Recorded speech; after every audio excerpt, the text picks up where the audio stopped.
Chers frères et sœurs, amis dans le Seigneur, nous sommes contents d'être avec vous et nous espérons que vous allez très bien sous l'égide du Très-Haut. Aujourd'hui, nous sommes au jour 70 de notre série de prières. Notre méditation a pour titre La loi d'amour. Et notre texte de méditation se trouve dans le livre de Matthieu, le chapitre 5, les versets 17 et 18. Ne croyez pas que je sois venu pour abolir la loi ou les prophètes. Je suis venu non pour abolir, mais pour accomplir. En effet, je vous le dis en vérité, tant que le ciel et la terre n'auront pas disparu, pas une seule lettre, ni un seul trait de lettre ne disparaîtra de la loi avant que tout ne soit arrivé. La beauté divine du caractère du Christ, dont les plus nobles et les plus doux parmi les hommes ne sont qu'un faible reflet. Jésus, l'image expresse de la personne du Père, l'éclat de sa gloire, le Rédempteur qui se renie tout au long de son pèlerinage d'amour sur terre, était une représentation vivante du caractère de la loi de Dieu. Dans sa vie, il est manifeste que l'amour né du ciel, les principes du Christ sous-tendent les lois de la rectitude éternelle.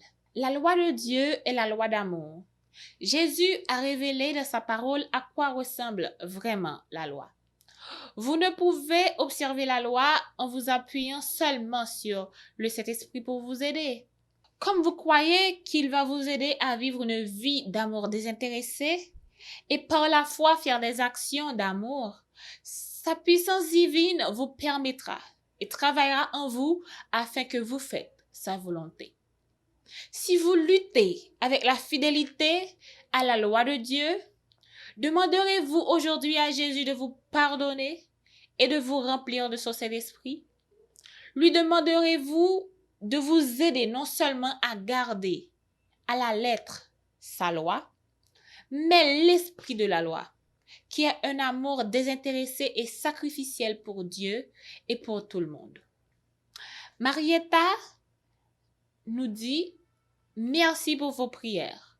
Mon fils s'est remis du COVID-19 et est revenu à la normale et en bonne santé. Loué soit le grand Dieu. Le taux de mortalité de la pandémie du COVID-19 en Espagne a considérablement diminué, passant de 11% à seulement 2% maintenant. Aujourd'hui, nous prions pour le centre d'influence urbain de Guatemala City qui offre de la nourriture, des brosses à dents, des douches et un endroit pour laver les vêtements de ceux qui vivent dans les rues.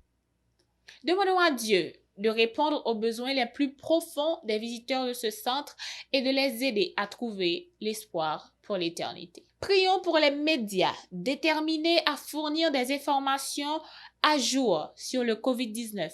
Prions pour que Dieu les aide à communiquer de très bonnes informations. Prions pour ceux qui souffrent d'anxiété, de dépression et de peur pendant cette période de confinement.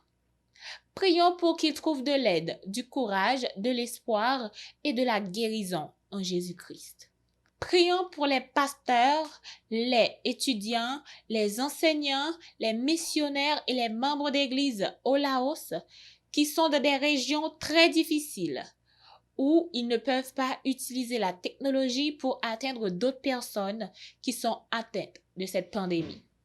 Et ne peuvent pas non plus recevoir des visites en personne et qui sont parfois nécessaires pour aider les personnes aux crises à travers divers problèmes. Prions le Seigneur. Notre Dieu, notre Père, merci pour ta grâce et pour ton amour. Merci pour le message que tu nous as envoyé aujourd'hui. Et maintenant, Seigneur, nous te disons merci. Merci pour tes enfants qui sont dans les divers pays. Mais Seigneur, nous te demandons aussi de les bénir abondamment, spécialement tes enfants qui sont au Laos. Que tu leur permettes d'avoir beaucoup plus de matériel pour subvenir aux besoins de ceux qui sont dans la nécessité. Seigneur, tu nous as dit de continuer à lire ta parole, d'observer ta loi d'amour, Seigneur. Alors mets ta force dans nos faiblesses pour que nous puissions faire ce que tu nous as demandé de faire. Reste avec nous, dirige-nous, protège-nous, nous t'en prions ainsi au nom de Jésus.